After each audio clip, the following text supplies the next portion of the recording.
Parlons de la fondation du Cégep de Saint-Jean-sur-Richelieu. Il y a évidemment plusieurs bourses qui ont été décernées ces dernières semaines. Également, implication dans certains projets, entre autres celui de la nouvelle bibliothèque, mais TECH. Donc, cette bibliothèque qui a pris un tournant très technologique. Il y a d'autres activités qui s'en viennent, notamment le tournoi de golf. Bref, on fait le tour de la question avec le directeur général de la Fondation, Yann Roussel. Bonjour et bienvenue. Bonjour, Éric. En poste depuis presque un an. Oui, presque un an déjà. Le tour de roue complet n'est pas fait encore. Qu'est-ce qui t'a frappé à ce jour dans ce nouveau mandat de diriger une fondation collégiale? En fait, premièrement, l'ampleur que ça a, la fondation. Je pense qu'elle gagne à être connue. Moi-même, avant d'être à la fondation, j'en entendais parler, mais je n'avais pas idée du nombre de projets puis du nombre d'investissements que la fondation pouvait faire dans la communauté collégiale. Donc, il y a beaucoup plus que notre fameux tournoi de golf, nos soupers, tout ce qu'on va redonner, le nombre d'initiatives étudiantes qu'on va supporter. C'est ça qui a fait, qui m'a fait constater l'ampleur de la fondation. Bon, comme on dit, le diable est dans les détails. Oui, c'est vrai, il y a des événements bénéfices dans une année, le golf et compagnie. Mais après ça, c'est comment on redonne, à qui on redonne, et c'est la multiplication des demandes. Parfois, c'est des petits 500 $, des 1000 $, des 1500 $. En quoi ces bourses-là qui sont attribuées à des projets ou à des individus viennent-elles changer la vie de ces étudiants-là, qui vient changer la vie du cégep? En fait, c'est une implication, c'est un apport direct à la communauté qu'on donne quand on a des appels de projets. Souvent, l'implication de la Fondation va faire la différence entre est-ce que l'appel de projet étudiant peut avoir lieu ou non, parce que c'est des choses qui sortent du cadre standard, du cadre financé par le cégep, par le ministère.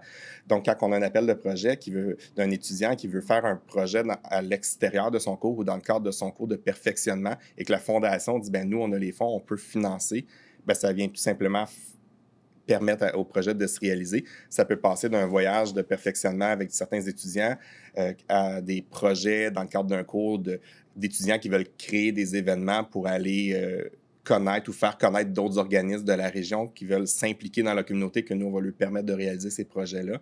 Et là, parallèlement à ça, là vient toutes les demandes d'équipement. On a parlé de la bibliothèque qu'on va financer, qu'on va ajouter du surplus à ce moment-là. Bon, tu parles d'équipement. Moi, il y a une demande qui m'avait frappé dans la dernière année, parce qu'évidemment, je suis impliqué aussi auprès de la Fondation. On le sait, évidemment, on a beaucoup de besoins en soins de santé. Il y a quand même un cours au niveau des infirmiers qui est super important au Cégep Saint-Jean. Puis il y a aussi le phénomène de l'immigration. Puis à un moment donné, il y avait une demande, je pense, qui était passée, des gens qui immigrent, qui veulent aller au cours, n'ont pas d'ordinateur. Puis aujourd'hui, en 2024, tu ne peux pas être au cégep et pas avoir d'ordinateur. Tu comprends? Ça ne marche pas. Là. Tout à fait. C'est un geste, ça peut paraître banal là, de pouvoir les aider à en avoir un en achat ou en location, je pense. C'est un prêt pour le temps des études. En fait, c'est un prêt pour le temps des études, mais ça, c'est toute la différence du monde. Là. Si tu n'as pas d'ordi, tu ne peux pas étudier. Là. Tout à fait. Ce projet-là, on avait permis d'acheter un lot d'ordinateurs portables pour les étudiants, les nouveaux arrivants qui voulaient faire un cours en soins infirmiers. Donc, on a acheté un lot d'ordinateurs qui n'était pas prévu conjointement avec le cégep. Donc, c'est 10 000 $ que la Fondation a injecté pour permettre d'acheter ces ordinateurs-là. Ordinateurs qui sont utilisés par des gens qui émigrent chez nous puis qui sont en train d'étudier pour être éventuellement vos prochaines infirmières à l'hôpital. Exact. Ça, c'est un impact direct qu'on peut avoir avec l'éducation. Tu faisais référence à la bibliothèque, là, puis là, je faisais le petit jeu de mots parce que ça est maintenant très technologique. Bon, on avait besoin, d'une mise à jour. Quelle est l'implication de la Fondation au sein de ce projet-là à l'intérieur du cégep? En fait, ce qu'il faut savoir, c'est que le projet, à la base, est financé par le cégep, par les fonds du ministère. Donc, ce que la Fondation a fait, c'est qu'on a fait un appel à nos donateurs pour aller chercher des fonds pour permettre de bonifier l'expérience. Donc, on n'a pas été financé dans la construction, la climatisation, la peinture. Donc, on a vraiment investi pour du matériel supplémentaire qui n'était pas prévu à la base, qui est accessible directement à la communauté collégiale, tant à la formation continue que la formation régulière. Donc, c'est un peu plus de 160 000 $ qu'on a réinvesti dans la bibliothèque. Et avec ça, ça nous a permis d'aller chercher des appareils photo, des ordinateurs, des tablettes supplémentaires, d'avoir un coin repos également. Et il y a maintenant plus de 20 salles de travail collaboratif sur les 2 étages de la bibliothèque pour 2, 4 et 6 personnes, donc des endroits fermés que les étudiants peuvent aller travailler en équipe. Et ça leur permet aussi que chacune de ces salles-là soit munie soit d'un écran de projection ou d'un tableau interactif pour que les étudiants puissent travailler directement en équipe. Bon an, mal an, la Fondation du Cégep Saint-Jean va redonner environ combien à la communauté collégiale en différents dons ou implications? On parle d'un peu plus d'un demi-million l'année passée, donc 540 000 environ. C'est beaucoup de sous, là. Oui, c'est beaucoup de sous. Autant si on inclut les bourses que justement les projets porteurs comme la bibliothèque, tous les appels de projets. Là, c'est une centaine de demandes d'appels de projets étudiants qu'on reçoit par année, qu'on finance. Bon, je sens depuis, évidemment, ton arrivée, oui, mais plus de communication, c'est-à-dire plus de présence sur les médias sociaux, bon, Facebook, Instagram, évidemment, des canaux qu'on connaît. Bien, bref, l'important, c'est de montrer au public ce que la Fondation fait, là. Exact. On veut mettre vraiment de l'avant la Fondation pour vraiment faire connaître aux gens, premièrement, qu'il y a une fondation au Cégep et toute l'implication qu'on a et de tout ce qu'on peut faire avec les dons, autant des entreprises que du public, parce que les citoyens peuvent également être donateurs à la Fondation. Donc, c'est important pour nous de montrer, d'être présents dans la communauté pour montrer tout ce qu'on peut avoir, puis l'importance que ça a d'avoir une fondation collégiale. Bon, maintenant qu'on comprend ce que la Fondation fait, de quelle façon maintenant vient-elle chercher son appui financier de la part des donateurs, des commanditaires, des partenaires, des entreprises? Bref, quelle est un peu la ventilation des revenus de la Fondation actuellement? Enfin, on en a parlé un petit peu tantôt. On a nos activités bénéfices, nos activités de financement, comme la soirée Prestige à l'automne. On vient de faire le spectacle d'humour. On vient tout juste de lancer la vente de notre classique de golf qui a lieu le 13 juin cette année. Donc, bien sûr, là, il y a les billets, il y a toutes les commandites qui sont alentour du tournoi de golf aussi. C'est notre événement principal de financement. L'année passée, on est allé chercher 53 000 avec le tournoi de golf, dont une partie va directement aux équipes sportives.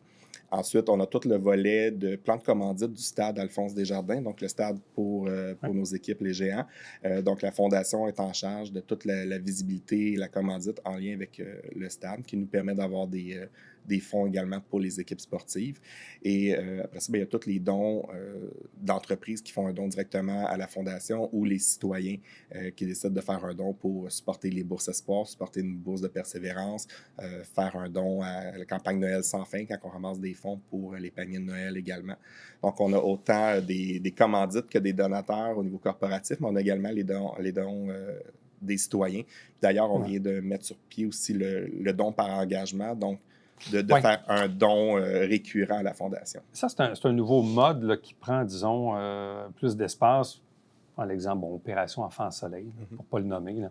Et tu peux décider de donner 10 ou 25 $ par mois de manière récurrente par un virement automatique dans ton compte de banque. Est-ce que ça, c'est vraiment une méthode qui est porteuse d'avenir, c'est-à-dire que d'aller chercher de l'engagement dans la donation avec quelque chose qui, au niveau de l'opération, est facile, là, comme exemple, aller avoir un virement automatique? Oui.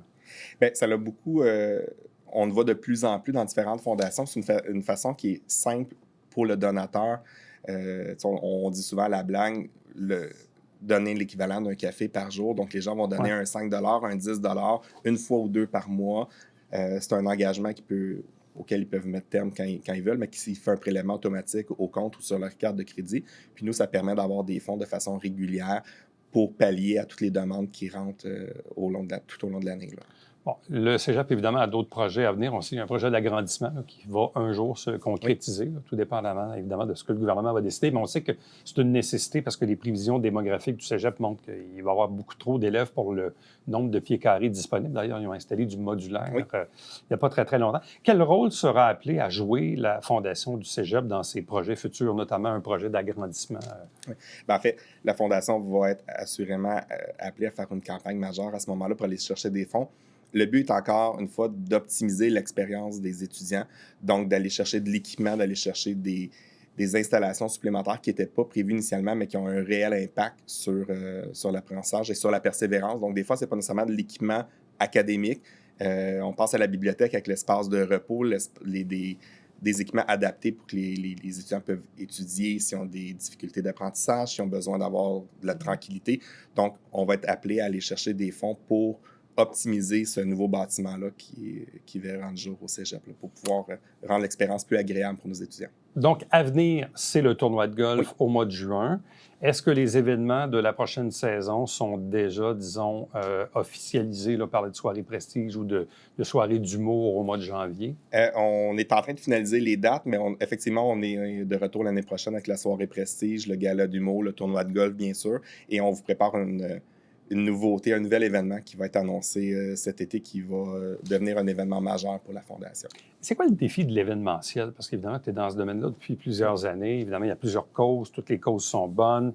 Il y a comme un calendrier. Tout le monde essaie, évidemment, d'aller chercher un peu sa quote-part là-dedans. C'est quoi le défi qu'on a dans l'événementiel? C'est de se renouveler, d'aller rechercher les gens qu'on avait l'année passée puis qui reviennent encore une fois. Bref, comment on fait notre place dans l'événementiel?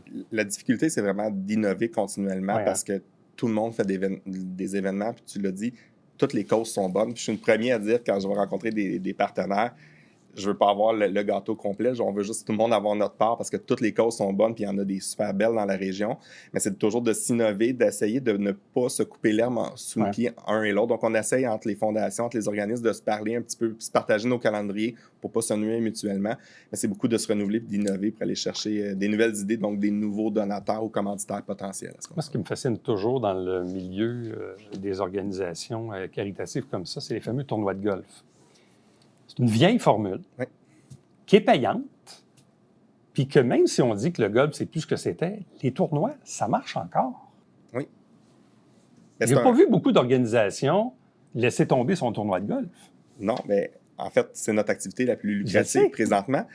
Les gens aiment ça, les tournois de golf aussi. C'est une belle façon d'aller chercher des commanditaires parce qu'il y a beaucoup de possibilités. C'est sûr qu'on souhaite toujours qu'il fasse beau, mais c'est un happening aussi pour les gens. Les gens viennent pas dans l'esprit d'un tournoi de compétition, mais dans l'esprit de venir jouer au golf une journée de temps, rencontrer.